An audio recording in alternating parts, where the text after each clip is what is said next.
Shalom dari Jakarta, Indonesia. Selamat berjumpa kembali dengan Berti Wauruntu dalam khotbah singkat melalui YouTube dan media sosial lainnya. Bulan Juli pada minggu ke-31 tahun 2022.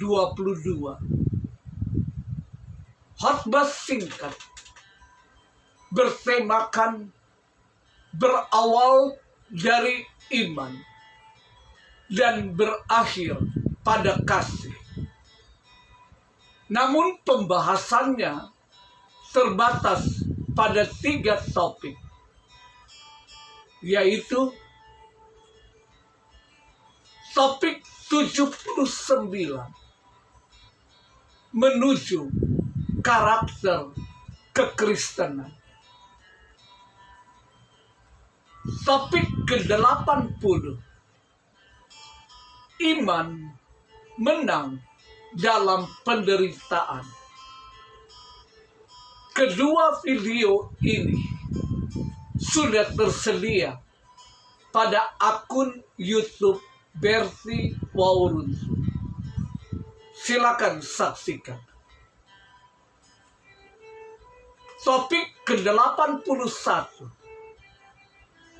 Janganlah beriman dengan keberpihakan. Kita masuk ke dalam topik 81. Janganlah beriman dengan keberpihakan. Iman sejati yang menyelamatkan akan menuntun kita pada tindakan-tindakan yang baik. Dalam pasal 1 kitab Yakobus membahas pentingnya bertindak berdasarkan firman Allah, bukan hanya mendengarkan. Favoritisme kepada orang kaya atas orang miskin menunjukkan kurangnya iman. Sebenarnya ini adalah dosa. Menindaklanjuti ide-ide ini, Yakobus menegaskan bahwa iman yang tidak menghasilkan perbuatan baik adalah mati. Keyakinan seperti ini biasanya hanyalah kesepakatan intelektual. Ini bukan kepercayaan atau iman yang menyelamatkan berdasarkan Alkitab. Yakobus tidak menyangkal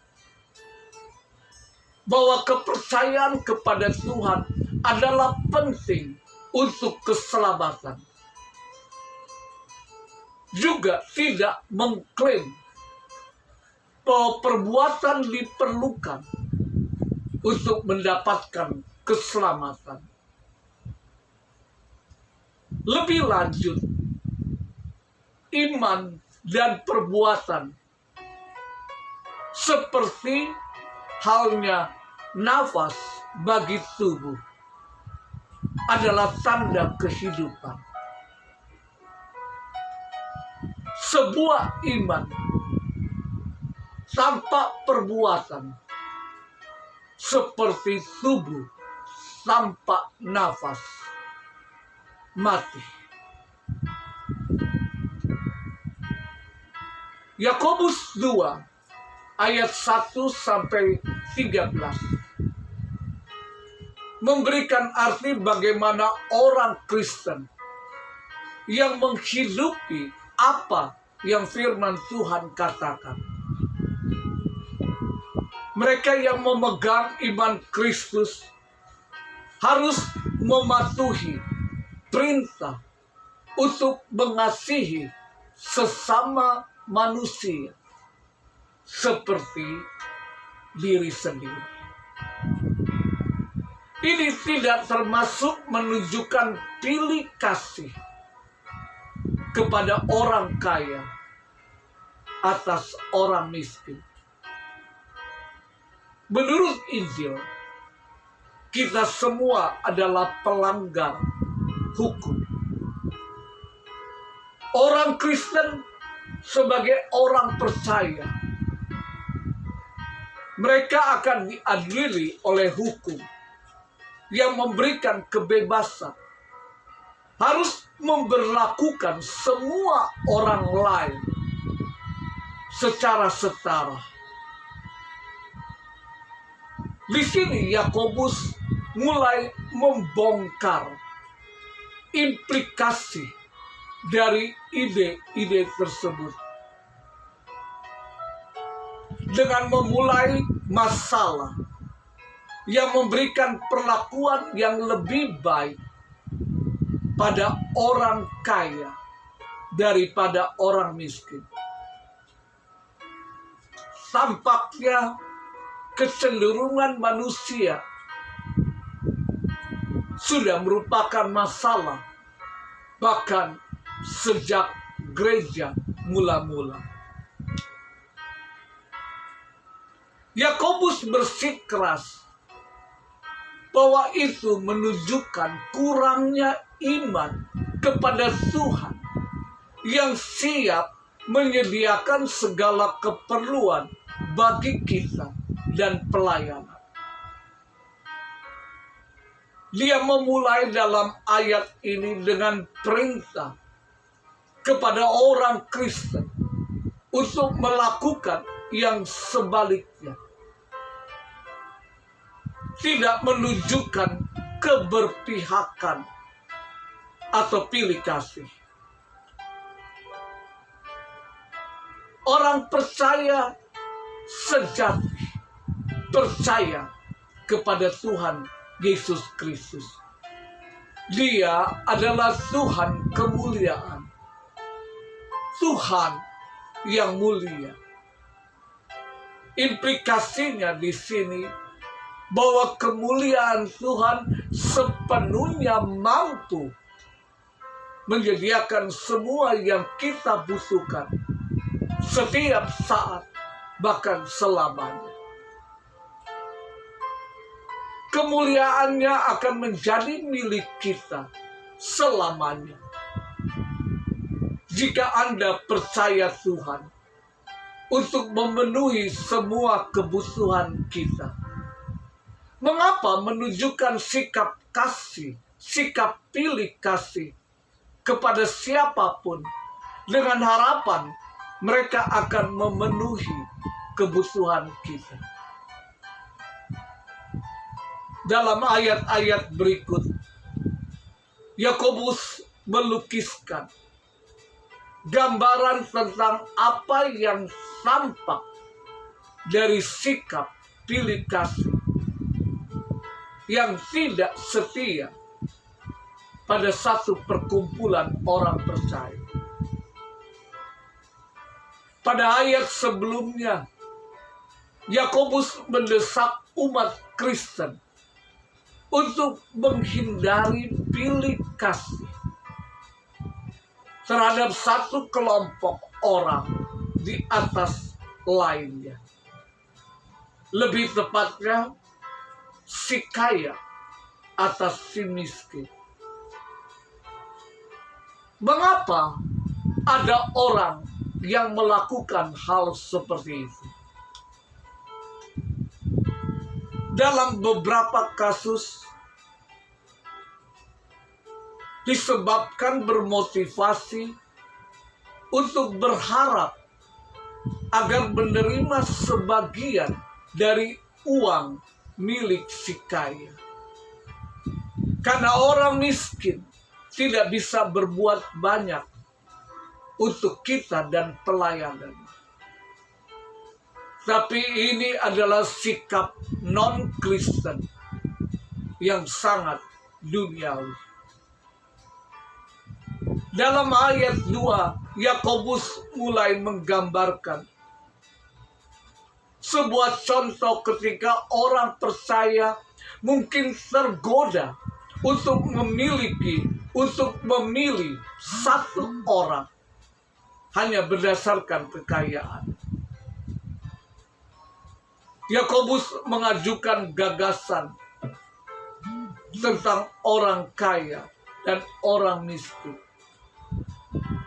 Keduanya menghadiri pertemuan yang berarti pertemuan orang-orang Kristen. Ini mengacu pada apa yang kita akan pikirkan sebagai kebaktian di gereja, di mana orang Kristen akan berkumpul untuk menyembah Tuhan dan mendengarkan firman Tuhan. Dalam kedua kasus, kedua golongan tersebut sangat berbeda. Seseorang menunjukkan semua tanda kekayaan duniawi, perhiasan, dan pakaian yang mahal. Yang lain hanya mengenakan pakaian usang.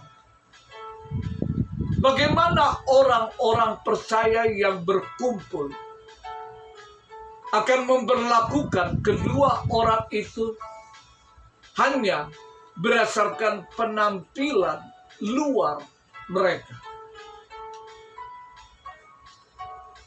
Yakobus memulai bagian ini dengan memberitahu orang-orang percaya untuk tidak menunjukkan pilih kasih ketika mereka percaya kepada Kristus. Orang Kristen harus mencerminkan kepercayaan tertinggi kepada Kristus dengan tidak menunjukkan pilih kasih kepada satu kelompok di atas kelompok lainnya. Percayai Kristus untuk menyediakan alih-alih memanjakan orang kaya dengan harapan mendapatkan sesuatu. Pada ayat ketiga, Yakobus menjelaskan secara spesifik seperti apa bentuk favoritisme yang berdosa. Ini melibatkan perhatian dan kehormatan. Jika Anda memberikan perhatian ekstra kepada orang kaya, sementara terlihat atau terlibat dengan orang miskin sedikit mungkin, Anda menunjukkan sikap pilih kasih, keberpihakan. Jika Anda memberi orang kaya itu salah satu kursi terbaik, sambil mengarahkan orang miskin untuk tetap berdiri atau duduk di lantai seperti seorang pelayan, Anda menunjukkan sikap pilih kasih, keberpihakan. Ini tidak berlaku dalam keluarga Kristen dan pertemuan orang percaya. Hari ini kita menyebutnya diskriminasi. Dalam contoh khusus ini, Yakobus memerintahkan orang Kristen untuk tidak mendiskriminasikan orang miskin demi orang kaya. Dalam ayat-ayat sebelumnya, Yakobus menulis bahwa mereka yang percaya kepada Tuhan kemuliaan, tidak boleh pilih kasih. Sekarang dalam bentuk pertanyaan, Yakobus menyatakan bahwa pilih kasih, keberpihakan semacam ini sangat berdosa. Orang Kristen yang menunjukkan kebiasaan semacam ini mengungkapkan kurangnya iman mereka. Mereka gagal untuk percaya kepada kasih Allah yang sama bagi semua anaknya di dalam Kristus. Bertindak dalam prasangka menunjukkan bahwa mereka tidak benar-benar percaya bahwa orang Kristen yang miskin dalam hidup ini akan menjadi pewaris yang sama dari kekayaan kemuliaan selamanya. Diskriminasi mengungkapkan cara berpikir duniawi yang jahat. Yakobus masih menyebutkan para pembaca atau umat Kristen sebagai kekasih. Meskipun ia menegur mereka karena memberikan kemurahan hati kepada orang kaya daripada orang miskin. Dia mulai bagian ini dengan mendesak orang Kristen untuk tidak menunjukkan keberpihakan,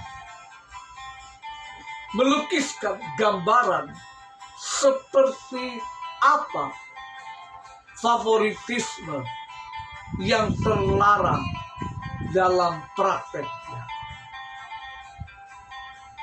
Yakobus bersikeras bahwa kepercayaan kita kepada Kristus harus mengubah cara kita memberlakukan semua orang. Kita tidak boleh membiarkan prasangka budaya atau daya pikat uang menentukan standar pelayanan kita.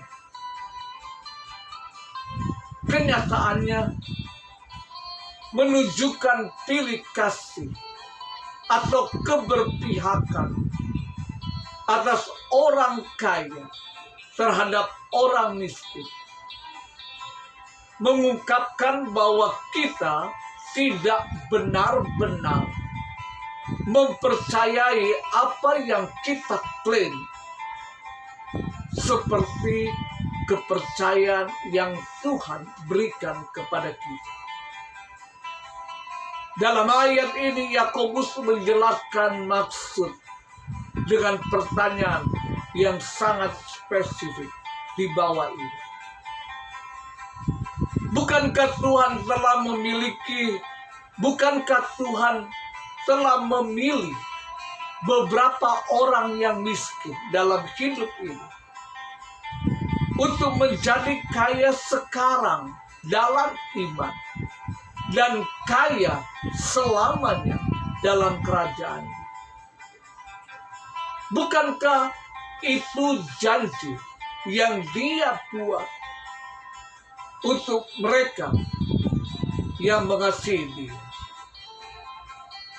Maka sebagai penutup dan langkah implikasi, setiap orang Kristen yang mendengarkan video ini harus menjawab ya dan amin. Tuhan Yesus memberkati.